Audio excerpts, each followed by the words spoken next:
একটা ছোট গ্রামে ছিল রফিক নামে এক মানুষ। তার 3টে সন্তান, 2 মেয়ে আর 1 ছেলে। ছোট ছেলেটার নাম ছিল তানিম। তানিম ছিল রফিকের আদরের ধন। তার হাসি দেখলে রফিকের ক্লান্তি দূর হয়ে যেত। ছোটবেলা থেকেই তানিম ছিল খুব মিষ্টি ও চঞ্চল। স্কুলে সবাই তাকে ভালোবাসত, কারণ সে কারোর সঙ্গে ঝগড়া করত না। রফিক ও তার স্ত্রী সারা চেষ্টা করত যেন ছেলেটার কোনো কষ্ট না হয়। দারিদ্র্যের সংসারে যত কষ্টই আসুক, তানিমের মুখে যেন হাসি লেগে থাকে, এই ছিল তাদের একমাত্র ইচ্ছে। সময় কেটে গেল, তানিম বড় হতে লাগল। সে বুঝে গেল যে বাবা মা তার জন্য কত কষ্ট করছে। তখন থেকেই সে মনে মনে ঠিক করল একদিন বড় হয়ে তাদের সব কষ্ট মুছে দেবে। সে মন দিয়ে পড়াশোনা করল, রাতে প্রদীপের আলায় বসে বই পড়ত আর মনে মনে বলতো, একদিন আমি সফল হব, বাবা মাকে গর্বিত করব। বছর কয়েক পর গ্রামে সেই আদরের ছোট ছেলেটাই হয়ে উঠল একজন ডাক্তার। শহরে চাকরি পেল। প্রথম বেতন হাতে পেয়েই ছুটে গেল গ্রামে। বাবা মায়ের সামনে টাকাটা রেখে বলল, এই সেই দিনের শুরু, যেদিন তোমাদের স্বপ্ন পূরণ হবে। রফিক আর তার স্ত্রী চোখের জল আটকাতে পারল না। তাদের আদরের ছোট সন্তান আজ বড় হয়ে সত্যি তাদের গর্ব হয়ে উঠেছে। শেষে একটা কথাই সবাই বলল, যে সন্তান আদর পায়, শিক্ষা পায়, সে একদিন সেই আদরকে সবার আনন্দে পরিণত করে। গ্রামের নাম ছিল শান্তিপুর।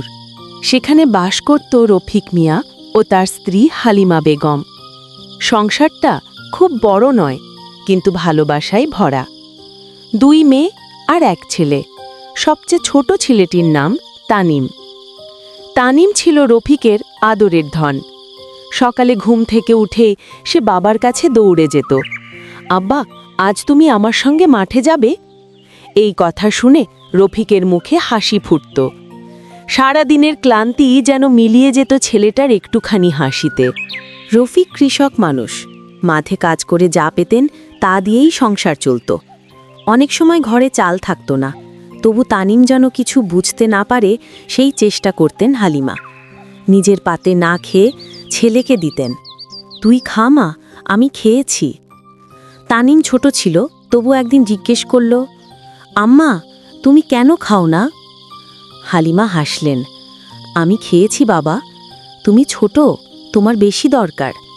তানিম তখন কিছু না বুঝলেও সেই মমতার দৃশ্যটা তার মনে গভীরভাবে গেঁথে গিয়েছিল। ছোটবেলা থেকেই তানিম ছিল খুব মিষ্টি ও চঞ্চল। স্কুলে সবাই তাকে ভালোবাসত, কারণ সে কারোর সঙ্গে ঝগড়া করত না। রফিক ও তার স্ত্রী সারা চেষ্টা করত যেন ছেলেটার কোনো কষ্ট না হয়।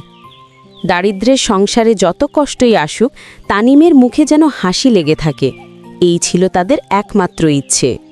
বয়স বাড়ার সঙ্গে সঙ্গে সংসারের কষ্টও বাড়ল। বড় 2 বোনের বিয়ে দিতে গিয়ে রফিকের ঋণ হলো। অনেকেই বলল, ছেলেকে পড়িয়ে লাভ কি, ওকে তাজে নামাও। কিন্তু রফিক দৃঢ় কণ্ঠে বলল, না, তানিম পড়বে। আমার ছেলেকে আমি কলম ধরাবো, কোদাল না। বাবার সেই বিশ্বাসী তানিমকে প্রেরণা দিল। রাতে প্রদীপের ক্ষীণ আলোয় বসে পড়ত। কখনো ক্ষুধার্ত থেকেও বই ছাড়ত না। তার চোখে ছিল একটাই স্বপ্ন, বাবা মায়ের মুখে হাসি ফিরিয়ে আনা। অবশেষে কলেজ শেষ করে শহরে ভর্তি হলো মেডিকেল কলেজে। নতুন পরিবেশ, নতুন চ্যালেঞ্জ, কিন্তু সে হাল ছাড়ল না। দিনমজুরে ছেলের সেই তানিম নিজের পরিশ্রমে মেডিকেল পাশ করল। চাকরি পেল এক সরকারি হাসপাতালে। প্রথম বেতন হাতে পেয়েই সে ছুটে গেল শান্তিপুরে। গ্রামের সবাই অবাক, তাদের তানিম এখন ডাক্তার।